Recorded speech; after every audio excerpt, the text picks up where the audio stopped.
बहुत समय पहले जब भगवान राम अपनी पत्नी सीता की खोज में वन वन भटक रहे थे, तब उनकी मुलाकात हनुमान से हुई। हनुमान जी उन्हें अपने राजा सुग्रीव के पास ले गए। सुग्रीव बहुत दुखी थे। उन्होंने भगवान राम को बताया कि उनके बड़े भाई बाली ने उनके साथ बहुत बड़ा अन्याय किया था। एक दिन एक भयंकर राक्षस ने बाली को युद्ध के लिए ललकारा।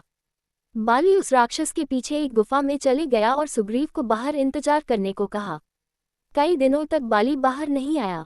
अचानक गुफा से खून बहता दिखाई दिया। सुग्रीव को लगा कि बाली मारा गया है।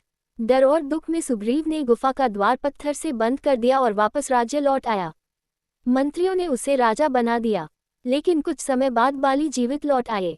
उसने सोचा कि सुग्रीव ने धोखा देकर उसका राज्य छीन लिया है। क्रोध में उसने सुग्रीव को राज्य से निकाल दिया और उसकी पत्नी को भी अपने पास रख लिए। सुग्रीव जंगलों में छिपकर जीवन बिताने लगे। जब उसने अपनी कहानी भगवान राम को सुनाई तो राम जी समझ गए कि बाली ने धर्म का उल्लंघन किया है।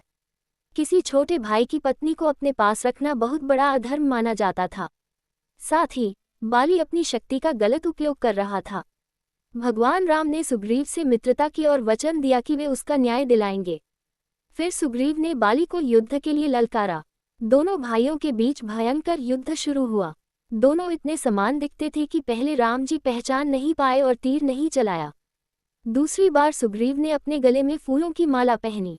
युद्ध फिर शुरू हुआ। इस बार भगवान राम पेड़ के पीछे से सही समय देखकर बाली पर एक शक्तिशाली बाण चला देते हैं। बाण लगते ही बाली जमीन पर गिर पड़ा। मरते समय बाली ने पूछा, हे राम, आपने सामने से युद्ध क्यों नहीं किया? तब भगवान राम ने कहा, हे बाली, तुमने अपने भाई की पत्नी को छीनकर अधर्म किया। तुम राजा होकर प्रजा की रक्षा करने के बजाय अन्याय कर रहे थे। अधर्मी को दंड देना मेरा कर्तव्य है। बाली को अपनी गलती का एहसास हुआ। उसने भगवान राम से क्षमा मांगी और अपने पुत्र अंगद को राम जी की सेवा में सौंप दिया। इसके बाद सुग्रीव राजा बने और उन्होंने भगवान राम की मदद की, जिससे आगे चलकर रावण के खिलाफ युद्ध का मार्ग खुला। इस कहानी से हमें सीख मिलती है कि शक्ति का घमंड और अन्याय हमेशा विनाश की ओर ले जाता है, जबकि सच्चाई और धर्म की जीत हमेशा होती है। लाइक, शेयर एंड सब्सक्राइब जरूर करें।